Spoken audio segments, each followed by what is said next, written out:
ଅଳ୍ପ ଧୃତରାଷ୍ଟ୍ର ପାଣ୍ଡୁଙ୍କର ଜନ୍ମ ବିଷୟ କହିବି। ଚିତ୍ରାଙ୍ଗଦ ଏବଂ ବିଚିତ୍ରବୀର୍ଯ୍ୟଙ୍କୁ ବାହା ହେଇ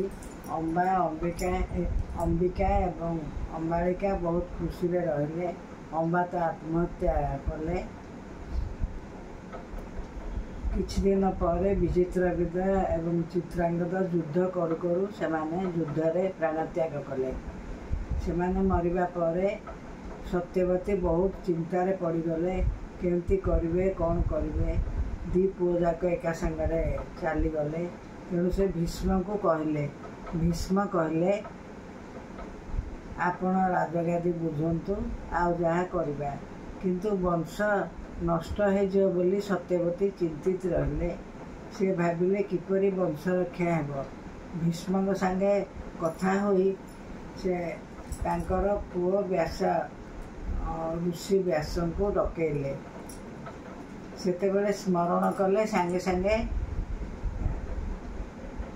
ବ୍ୟାସ ଋଷି ପହଞ୍ଚି ଯାଉଥିଲେ। ତାଙ୍କର ଏପରି ଗୋଟେ ଶକ୍ତି ଥିଲା। ତେଣୁ ସତ୍ୟବତୀ ଯେମିତି ତାଙ୍କୁ ସ୍ମରଣ କରିଛନ୍ତି, ବ୍ୟାସ ଋଷି ପହଞ୍ଚିଗଲେ ଏବଂ କହିଲେ, ମା କ'ଣ ଆଦେଶ କରନ୍ତୁ। ସତ୍ୟବତୀ ବହୁତ ବିକଳରେ ବ୍ୟାସଙ୍କୁ କହିଲେ, ଦେଖ ପୁଅ, ମୋର ଦି ପୁଅ ଯାକ ଯୁଦ୍ଧରେ ମରିଗଲେ। ଭୀଷ୍ମ ତ ଚିର ପ୍ରତିଜ୍ଞ, ଏଟା ସେ ବିବାହ କରିବେନି। ଏ ବଂଶ କେମିତି ରହିବ? ତେଣୁ ତୁ ଟିକେ ଚେଷ୍ଟା କର। ବ୍ୟାସ ଏକଥା ଶୁଣିକିରି ମାଙ୍କ କଥା ତ ଅମାନ୍ୟ ହେବାର ନାହିଁ। ସେ ମାଙ୍କ କଥା ମାନି ସେ କହିଲେ, ହଁ ମୁଁ ଦେଖୁଛି। ସେଇଦିନ ଅମ୍ବିକାଙ୍କ ପାଖକୁ ବ୍ୟାସ ଋଷିଙ୍କି ସତ୍ୟବତୀ ପଠେଇଲେ। ଅମ୍ବିକା ସଜବାଜ ହୋଇ ବସିଥାନ୍ତି।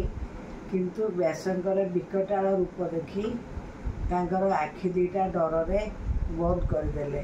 ଫଳରେ ତାଙ୍କର ଯେଉଁ ପୁଅ ହେଲା, ସେ ହେଲା ଜନ୍ମାନ୍ଧ, ସେ ହେଲେ ଧୃତରାଷ୍ଟ୍ର।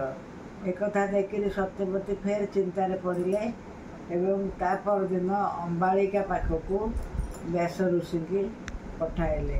ବ୍ୟାସ ଋଷି ଯେପରି ଗଲେ, ତାଙ୍କୁ ଦେଖି ଡରରେ ଅମ୍ବାଳିକା ପାଣ୍ଡୁର ବର୍ଣ୍ଣ ହେଇଗଲେ। ତେଣୁ ତାଙ୍କର ଯେଉଁ ପୁଅ ହେଲା, ସେ ହେଲା ପାଣ୍ଡୁ।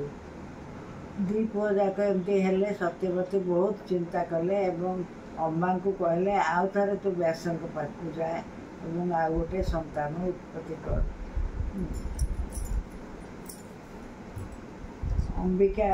ଅମ୍ବିକା ହଁ କଲେ, କିନ୍ତୁ ସେ ଆଉ ନ ଯାଇ ନିଜ ଦାସୀକି ପଠେଇଲେ। ନିଜ ଦାସୀ ବେଶଭୂଷା ହୋଇ ଋଷି ବ୍ୟାସଙ୍କ ପାଖକୁ ଆସିଲା। ସେ ବ୍ୟାସ ଧ୍ୟାନ ବଳରେ ଜାଣିପାରିଲେ ଇଏ ଅମ୍ବାଳିକା ନୁହେଁ। ତଥାପି ବି ସେ ତା ସହିତ ଖୁସିରେ କଥାବାର୍ତ୍ତା କଲେ। ତାଙ୍କର ଯେଉଁ ପୁଅ ହେଲା, ସେ ପୁଅ ବହୁତ ଜ୍ଞାନୀ ଏବଂ ବହୁତ ଭଲ ଥିଲେ। ସେ ହେଉଛନ୍ତି ବିଦୁର। କାରଣ ଦାସୀ ନ ଡରି, ଭୟ ନ କରି ଋଷିଙ୍କ ସାଙ୍ଗରେ କଥାବାର୍ତ୍ତା କରିଥିଲା। ଏପରି ତିନୋଟି ପୁଅ ବ୍ୟାସଙ୍କ ଆଡ଼ୁ ହେଲେ। ବିଦୁର ଦାସୀପୁତ୍ର ନାମରେ ଖ୍ୟାତ ହେଲେ। କିନ୍ତୁ ସେ ବହୁତ ପଣ୍ଡିତ ଏବଂ ବହୁତ ଗୁଣର ଥିଲେ। ରାଜା ଧୃତରାଷ୍ଟ୍ର ଜନ୍ମାନ୍ଧ। ପାଣ୍ଡୁ ବି ତାଙ୍କର ସଦାବେଳେ ଦେହ ଖରାପ ହେଲା ପାଣ୍ଡୁର ବର୍ଣ୍ଣ ହେଇକିରି। ତେଣୁ ସେମାନେ ଭୀଷ୍ମ ତାଙ୍କର ପ୍ରତିନିଧି ହେଇକିରି ସେ ରାଜ୍ୟ ବୁଝିଲେ। ଏବଂ ଯେତେବେଳେ ଧୃତରାଷ୍ଟ୍ର ଟିକେ ତାଙ୍କୁ ବଡ଼ ହେଲେ ଓ ପାଣ୍ଡୁ ଟିକେ ବଡ଼ ହେଲେ, ସେ ତାଙ୍କୁ ରାଜ୍ୟଭାର ଦେଲେ। ଧୃତରାଷ୍ଟ୍ର ତ ଜନ୍ମାନ୍ଧ, ସେ କରିପାରିବେନି, ରାଜ୍ୟ ଶାସନ କରିବେ କେମିତି? ତେଣୁ ପାଣ୍ଡୁ ରାଜ୍ୟଭାର ନେଲେ ଏବଂ ପାଣ୍ଡୁ ରାଜ୍ୟ ଚଳାଇଲେ। ବର୍ତ୍ତମାନ ଏତିକି କହି ମୋ ଗପଟି ଶେଷ କଲି।